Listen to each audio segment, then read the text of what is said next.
पाचन तंत्र की समस्याओं में जो पेट की गर्मी, अपच रहना, खाना नहीं पचना, शरीर में नहीं लगना, वजन का घटना, कमजोरी का बढ़ जाना, चिड़चिड़ापन बढ़ जाना। चिड़चिड़ापन तो हो गई।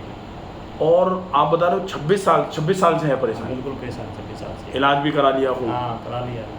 नहीं, आयुर्वेद की तो दवाई ले ही नहीं पाता हूँ सर मैं। यदि तो कोई दवाई लेता हूँ ना तो मेरे पास विकल्प यही था, नेचुरोपैथी का ही विकल्प था मेरे पास। अभी तक जैसे 26 साल में इंसान थोड़ा सा इलाज करा के थोड़ा थक जाता है कि अपने को, ये उन लोगों के लिए भी है जो लोग इस समस्या से बहुत ज़्यादा परेशान हैं और लोगों को ये लग रहा है कि शायद इस समस्या से निजात मिलेगी नहीं। सही। इसको गैस्ट्राइटिस कह सकते हैं।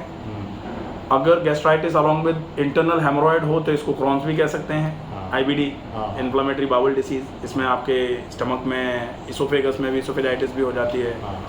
फिर इंटरनल हेमोरॉयड हो रहे हैं, इसका मतलब अराउंड रेक्टम जो है वो कुछ प्रॉब्लम्स हो जाती है। अगर हमको थोड़ा सी भी होप जनरेट हुई है कि हम अब ठीक हो जाएंगे 26 साल में या 26 साल के बाद, इलाज लेने से अगर आपको ये लगने लगा कि हम ठीक हो जाएंगे, तो ये मान लो कि ये आपके लिए तो खुशखबरी है ही। बहुत सारे लोग ये कहते हैं कि आप, चूंकि अपन वीडियोस भी डालते हैं जो भी है, और कोई वैसा वाला तो है नहीं कि अपन कोई स्क्रिप्ट लिखते हैं या उसको पढ़ते हैं। नहीं, ऐसी कोई बात। जो जानकारी है उसको बता देते हैं। इलाज हो सकता है कि नहीं, ये अब अपने को थोड़ा बहुत अंदर से आ रही है चीज़ निकल के कि अब शायद अगर अच्छे से इस तरीके से चलेंगे तो शायद ठीक हो जाएंगे। बिल्कुल।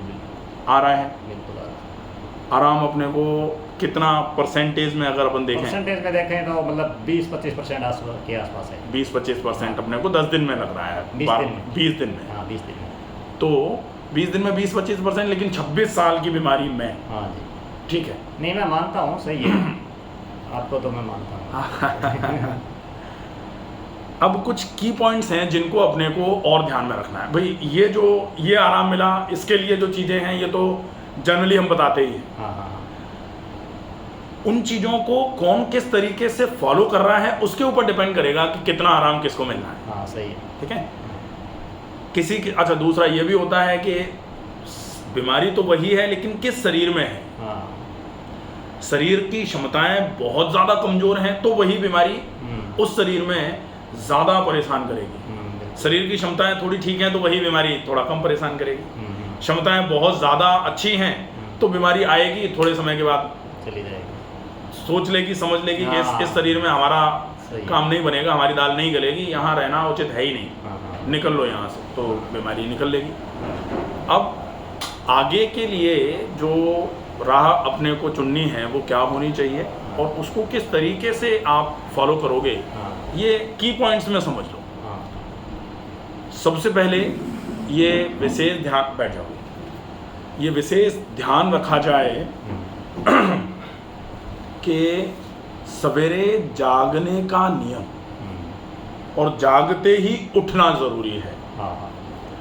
ब्रह्म मुहूर्त उत्तिष्ठे जो बोला जाता है वो इसलिए बोला जाता है कि जगना अगर कह दिया जाए तो लोग जग जाएंगे, लेकिन जगने के बाद लोग लेटे हैं, मोबाइल देख रहे हैं, बातें कर रहे हैं, टीवी देखना चालू कर दी, वो नहीं चाहिए। जगते ही दिन शुरू हो जाना चाहिए, दिन की एक्टिविटी शुरू हो जानी चाहिए कि जगने के बाद तुरंत क्या।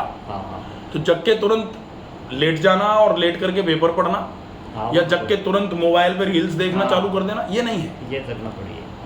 ब्रह्म मुहूर्त उत्तिष्ठे ऊषा पानम, उठते ही ऊषा पान, मतलब पानी पीना है ऊषा प्रहर में, ज़्यादा मात्रा में और सादा पानी। अगर आप चाहें तो ये पानी सौंफ का भी कर सकते हैं, वैसे सौंफ का करने की आवश्यकता नहीं है, ये पानी सादा हो लेकिन मटके का हो। गरम गुनगुना तावे का पानी, ताम्रपात्र में रखा पानी पिएंगे तो बीमारियां दूर हो जाएंगी, हो जाती हैं, आपकी नहीं होगी। जिनको पेट में गर्मी है उनको नुकसान हो जाएगा, जिनको गैस्ट्राइटिस है उनको नुकसान हो जाएगा, जिनको एरोजिव गैस्ट्राइटिस या गैस्ट्रिक एरोजन है उनको नुकसान हो जाएगा। अल्सर वालों के लिए तो इससे बड़ा जहर नहीं है कोई। तो ध्यान रखना पड़ेगा कि पानी मटके का होगा तो बहुत बढ़िया रहेगा। ठीक है। सर्दियां हैं तो स्टील के बर्तन का या कांच के बर्तन का पी लिया। हाँ, स्टील। बरसात में कांच के बर्तन का पानी बेस्ट होता है। अब समय आने वाला है बरसात का, तो हाँ। कांच के बर्तन का पानी, कांच की बॉटल्स रख लो, हाँ। बढ़िया पानी भर के रख लो। आप सर्दी गर्मी बरसात इस पानी को तो कभी भी पी सकते हो। गर्मी में रूम टेम्परेचर अगर थोड़ा ज़्यादा है तो ये पानी गर्म हो जाता है, तो थोड़ा ध्यान रखना है। गर्मियों में मटके का पानी ले लिया, अच्छा रहेगा। हो गया। फिर दूसरे नंबर पर ध्यान रखना है नियमित व्यायाम का। पानी पी लिया तो मोशन होना चालू हो जाएगा सवेरे सवेरे। पानी काम करेगा कि मोशन एक बार में फ्री होना चालू हो जाए। इसके लिए नियमित व्यायाम का अभ्यास, ये नियम बना दो कि आप बेशक 100 काम छोड़ो लेकिन व्यायाम नहीं छोड़ो। लोगों के पास, हालांकि भाई अपन चूँकि इस विभाग में हैं, यहाँ बैठे हैं, तो हो सकता है ऐसा अपने को लगता हो कि स्वास्थ्य सबसे ज़्यादा ज़रूरी है, लेकिन सही भी यही है कि स्वास्थ्य अगर नहीं है तो कुछ भी तो नहीं आप चाहे कुछ भी करते रहो, पोस्ट अच्छी हो, जिसको पद अच्छा बोलते हैं, मान अच्छा हो, सम्मान देता हो आदमी, पैसा खूब सारा हो, सोने का महल बना लो, सोने की रोटियां पका लो, लेकिन अगर आपको अल्सर है तो आप खा नहीं सकते। अगर आपको डायबिटीज़ है तो आप नहीं खा सकते। अगर आपको हार्ट में बीमारियां हैं तो आप उल्टा सीधा गरिष्ठ भोजन नहीं कर सकते। तो स्वास्थ्य का सही रहना बहुत आवश्यक है। भोग के लिए जो हमने इकट्ठा किया है उसका हम आनंद ले पाए, इसके लिए स्वस्थ रहना बहुत ज़रूरी है, और स्वस्थ रहने के लिए व्यायाम करना बहुत ज़रूरी है। तो व्यायाम 100% कंफर्म करके चलो कि चाहे कुछ भी छूटे लेकिन व्यायाम न छूटने पाए, ठीक है। फिर खाने के एक ग्रास को कम से कम 60 बार चबा के खाओ। अब कम से कम 60 बार, लोग ज्ञान एक्चुअली बहुत है, और जो थोड़ा बहुत समझदार हैं वो अति के ज्ञानी हो जाते हैं। अच्छा चबा, इतना कोई चबाता है क्या? 60 बार किसको कहते हैं पता है क्या आपको? पता है। काम ही ये है, आपने देखा है पेशेंट्स, कोई ऐसा तो है नहीं कि अपन 2 पेशेंट लेके बैठे रहते हैं। सही है। बड़ा हॉस्पिटल है, लोग रहते हैं। तो 60 बार चबाने का उन लोगों को सबसे ज़्यादा फायदा है जिनकी गट मोटिलिटी वीक है, जिनको इंडाइजेशन की प्रॉब्लम है। उनके लिए 60 बार चबाना, ये मान लो कि किसी बहुत बड़े इलाज से भी ज़्यादा अच्छा इलाज है। चबा के खाए। चबा के खाने के कई फ़ायदे हैं। Correct way of eating by doctor Ramakant Sharma, मैंने कई वीडियोस बना रखे हैं, आप उनमें से कोई भी सर्च करो मिलेगा। आप समझ लो महत्व क्या है चबाने का, आपको समझ में आ जाएगा, ठीक है। पानी दिन भर में कम से कम 3.5-4 लीटर पीना है, लेकिन एक ग्लास को घूट घूट करके पीना है। एक बार में 1 ग्लास, सवेरे का पानी एक बार में ज़्यादा और जल्दी जल्दी, बाकी पूरे दिन में ज़्यादा भी नहीं और जल्दी जल्दी भी नहीं, मतलब कम पानी और बहुत चाय की तरह सिप करके पीना है। शाम का खाना जल्दी, कोशिश करें 7 बजे के आसपास तक निपट जाए, निवृत्त हो जाए खाना खा के। आपने देखा है यहाँ 6 से 7 देते हैं भोजन। सही है। शाम का, शाम के भोजन के बाद कहा जाता है after dinner walk for a mile, थोड़े देर के लिए टहल लिया जाए, बहुत बढ़िया रहेगा। शाम के भोजन के बाद। शाम का भोजन गरिष्ठ कभी नहीं होना चाहिए, जबकि यही हो रहा है। लॉजिक्स बहुत सारे हैं कि सवेरे टाइम नहीं मिलता महिलाओं को, शाम को टाइम मिलता है, या सवेरे टाइम नहीं मिलता, लोग जो खाना बना रहे हैं, महिला पुरुष कोई भी बना सकता है। सवेरे ज़्यादा टाइम नहीं होता, जाना होता है, ऑफिस के लिए तैयार होना होता है, तो जल्दी जल्दी में अड़म गड़म जो भी बन जाता है। शाम को टाइम होता है, उस समय बना के खाते हैं बढ़िया। लेकिन शाम को बढ़िया, तो बढ़िया खाना है, लेकिन बढ़िया का मतलब उबला खाना है, या फिर बढ़िया का मतलब गट फ्रेंडली, या बढ़िया का मतलब आपके शरीर के या आपके शरीर में रोग के अनुसार जो आपके लिए भोजन है वो बढ़िया माना जाता है। ना कि पूड़ी पराठे तल के खा लो, भून के खा लो, ऐसे खा लो वैसे खा लो, उसको बढ़िया मानते हैं, ठीक है।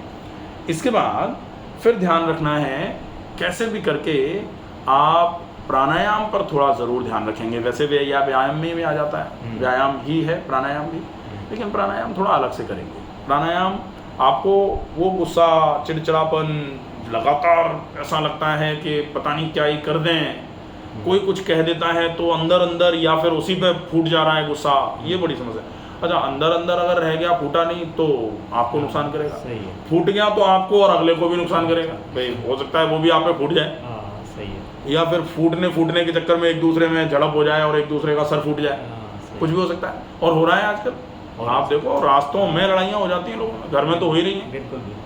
तो चीज़ें बड़े सोच समझ के करनी है। तो प्राणायाम आपको वहाँ से खींच के लाएगा, सामान्य अच्छे पाथ पे, अच्छे पथ पे ले जाएगा, और बढ़िया आराम से चल पाएंगे। कौन से करने हैं?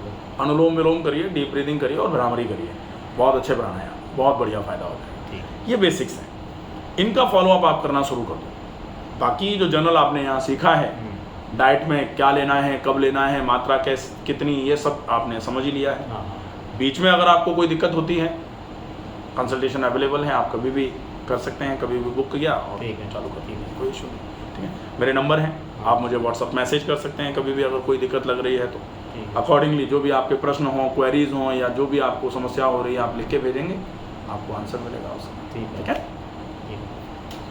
पूरा ठीक होने के बाद में दोबारा मिलेंगे आपसे। बिल्कुल बिल्कुल, और एक डेफिनेटली ठीक हो जाओगे, बिल्कुल चिंता मत एक करो। थोड़ी सी एक दो बात पूछनी थी। हाँ। एक तो जैसे अपने हमें वो मैं बता रहा था, मैं टीचर हूँ, गवर्नमेंट टीचर। हाँ हाँ, तो सुबह जाते हैं तो या तो मैं व्यवस्था ऐसे भी कर सकता हूँ भी वहीं बना दूँ मैं, क्योंकि घर में बच्चों का खाना बनता है तो एक वो सिलेंडर ले जाकर वो छोड़ देंगे, कोई दिक्कत नहीं है। तो वही हम वहाँ बना के खाएँ या फिर जैसे घर साथ ले जाएँ तो वो ठंडी हो जाती है।